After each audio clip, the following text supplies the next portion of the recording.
Bienvenue sur le plateau de Météo La Suite et aujourd'hui on vous présente une formidable odyssée lumineuse. Pour la première fois, vous pourrez admirer des aurores boréales sans bouger de Paris. Mais ce n'est pas tout, cette promenade lumineuse à travers 1000 animaux fantastiques réalisés à la main vous entraînera dans le monde de la Chine ancestrale. Marjorie Lequet s'est laissée entraîner dans cette féerie.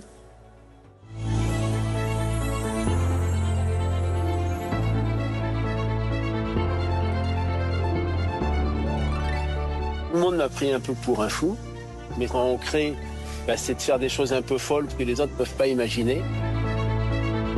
C'est une première en France, et c'est au Bouglione que l'on doit cette folie. Recréer comme par magie des aurores boréales à Paris. À chaque fois, c'est le trac, comme pour un spectacle. On a envie que le public soit émerveillé. C'est pour les petits, mais c'est surtout aussi pour les grands. On retrouve aussi cette âme d'enfant en nous. Quand on les voit la journée, on trouve ça beau, mais la nuit, ça a une toute autre saveur. C'est magnifique. Aujourd'hui, découvrons l'univers féerique d'une exposition hors norme où plus de 1000 lanternes accompagnées d'aurores boréales nous font voyager sans quitter le 12e arrondissement de la capitale. Ouvrez grand vos yeux, dépaysement garanti.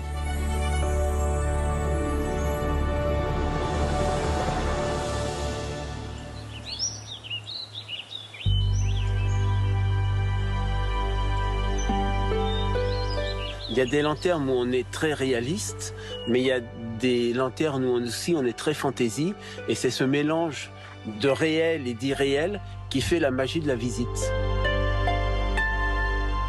Francesco Bouglione est le metteur en scène de cette exposition d'un nouveau genre où des lanternes de toutes les formes et toutes les tailles sont présentées dans le parc floral situé à l'est de Paris. Le parc floral est un parc magnifique, donc il a fallu s'adapter et respecter aussi ce parc. Donc on a voulu vraiment une exposition sur la faune, sur la flore, mais pas uniquement. Donc il y a les thèmes avec le Japon, Noël. On a vraiment voulu faire une exposition avec beaucoup de zones différentes pour que ce soit vraiment une promenade magique et féerique. Enfant du cirque, c'est en allant dénicher de nouveaux numéros en Chine que Francesco est tombé en admiration de ce savoir-faire. Une tradition découverte à Zigong lors de la plus grande fête des Lumières du pays, dont l'origine remonte à plus de 2000 ans. Je me suis mis à la place de mes enfants, donc plutôt que les emmener en Chine, j'ai fait de l'exposition en France. Mais pour réussir cette merveille et ce tour de force, il a fallu plus d'1 an de conception et de création de structures lumineuses. Et plus de 3 semaines d'installation. Parfait. Ça a été plus que compliqué avec la météo. On faisait ça la nuit à partir de 18h le soir jusqu'à 4-5h du matin. Et on a été gâtés, point de vue pluie. À la tête de cette délicate opération, pas de lutin ni de fée, mais un autre Bouglione, Thierry. C'est du fil de fer, recouvert de soie. C'est une soie spéciale parce qu'elle résiste à la fois au soleil et à la pluie. D'ailleurs, ce sujet-là, il a déjà 2 ans déjà. Vous voyez, il n'a pas vieilli. Thierry ne se lasse pas de la magie de ces lanternes. Ouais, on a toujours gardé l'âme d'enfant quand on vient d'une famille comme le cirque Bouglione. Alors, ce qui me plaît à moi, c'est surtout la joie des enfants quand ils défilent dans l'exposition. Parce que quand vous les voyez en train, ah maman, regarde, il y a un tigre, il y a un lion, c'est ça qui est formidable. À quelques mètres, Cyril fait le tour des différents tableaux pour qu'ils soient chaque soir toujours aussi parfaits. Alors là, on va aller au tableau de Noël.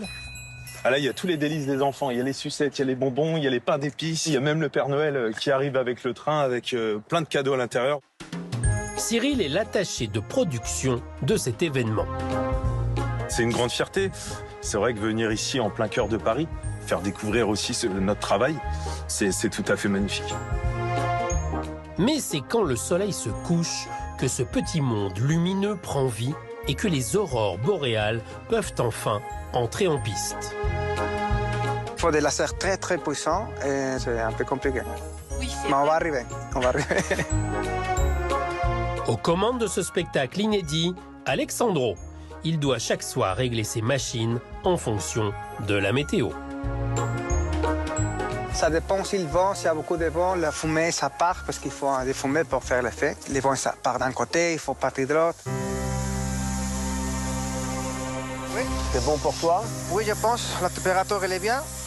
Bon, on va vérifier en bas si tout se passe bien. Si Ok, on y va. Comme... Si ça marche bien, ça passe. Ok. On y va. C'est venu cette idée que mes enfants, l'an passé, ont été en Islande voir les aurores boréales. Et je me suis dit, bah tiens, pourquoi pas recréer la même chose. Et à Paris en plus, où on a jusqu'à maintenant jamais vu d'aurore boréale. Ces aurores polaires, appelées boréales au nord ou australes au sud, naissent de la rencontre entre des particules éjectées par le Soleil et l'atmosphère de la Terre. Voilà la machine qui est là-bas, je pense qu'on va pouvoir la redescendre d'ici. Oui. Mais là, tu as vu, juste au-dessus, ça marche bien là. C'est ce phénomène naturel extrêmement rare en France que les curieux pourront admirer presque tous les soirs à Paris jusqu'au 7 janvier. Noël et sa magie brilleront encore plus fort cette année dans les cœurs des petits et des grands grâce aux Bougliones. Vous savez, nos parents nous ont toujours appris un grand respect du public. Et là, que ce soit pour un spectacle ou une exposition, c'est exactement la même chose. On garde notre côté spectacle et on veut que ça soit parfait pour les visiteurs.